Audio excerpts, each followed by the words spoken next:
The brain in a vat एक ऐसा विचार है जो यह कहता है कि हमारा दिमाग एक टंकी में रखा हुआ है और उसे वायर्स के माध्यम से वर्चुअल रियलिटी का अनुभव कराया जा रहा है। वर्चुअल रियलिटी का मतलब होता है कि किसी चीज को आप एक्चुअल में टच नहीं करते, फिर भी आपको लगता है कि आप सभी चीजों को टच कर रहे हैं। इसका मतलब है कि हमारी जो वास्तविकता है वह सिर्फ एक भ्रम है और हमारा दिमाग हमें झूठ बता रहा है।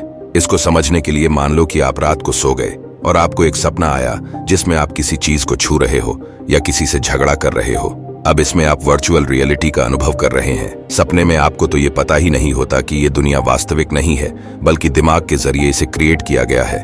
उसी तरह हो सकता है हमारी पूरी जिंदगी या हम इंसान जो महसूस कर रहे हैं और जो अनुभव कर रहे हैं वो सब कुछ हमें एहसास दिलाया जा रहा हो और असल में हमारा दिमाग एक एडवांस सिविलाइजेशन के द्वारा एक टंकी में बंद हो। इस विचार को पहली बार 1980 के दशक में जॉन सेलर्स ने प्रस्तुत किया था। जॉन ने यह सवाल उठाया कि हम कैसे जान सकते हैं कि हम जो अनुभव कर रहे हैं वही सच है। क्या हमारे पास कोई ऐसा तरीका है जिससे हम अपनी रियलिटी को कंफर्म कर सकें? क्या हमें अपने दिमाग पर विश्वास करना चाहिए या उस पर संदेह करना चाहिए?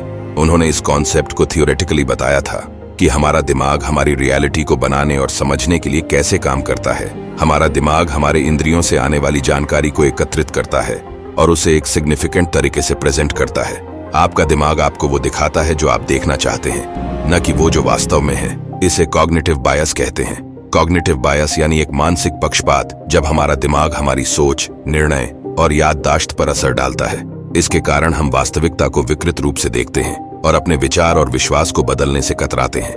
एग्जाम्पल के लिए आपने नोटिस किया होगा कि जब आप किसी नई चीज को खरीदते हैं, जैसे कि एक नया मोबाइल, तो आपको लगता है कि आपके आसपास बहुत सारे लोग भी उसी चीज को खरीद रहे हैं। ये कॉन्फर्मेशन बायस है, जिसमें हम अपने पहले से मौजूद विश्वासों को कॉन्फर्मेशन करने के लिए वही जानकारी ढूंढते हैं जो हमें सही लगती है।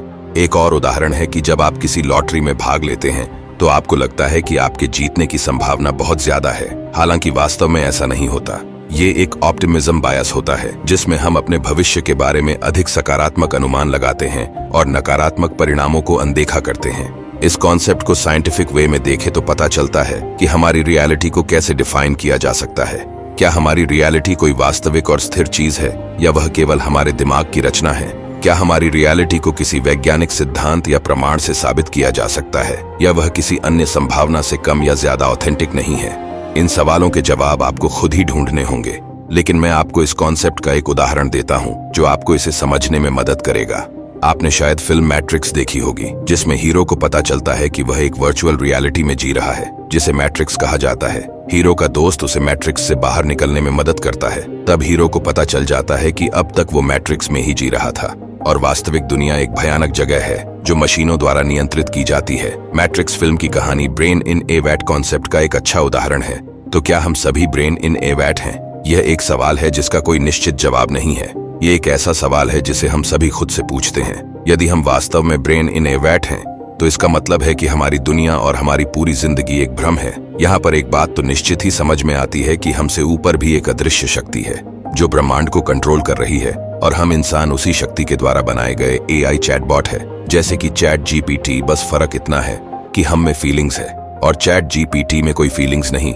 यहाँ पर ध्यान देने की बात यह है कि ये सिर्फ एक विचार है। अगर हम वर्चुअल रियलिटी में जी रहे होते तो भी इसका कोई सबूत हमारे पास नहीं है। हालांकि जब हम क्वांटम फिजिक्स का अध्ययन करते हैं तब कुछ चीजें ऐसी मिलती हैं जो कहती है कि हमारी दुनिया सिर्फ एक एनर्जी है, माइक्रोस्कोपिक लेवल पे। लेकिन अभी तक तो brain in a vat concept सिर्फ एक विचार ही है, लेकिन हमें इसको पॉजिटिव वे से ही देखना चाहिए और हमें अपने कर्म पर ध्यान देना चाहिए। आपका इस पर क्या मानना है? कमेंट में बताएं और हमारे चैनल ट्रेंड्स ऑफ एआई को सब्सक्राइब करें।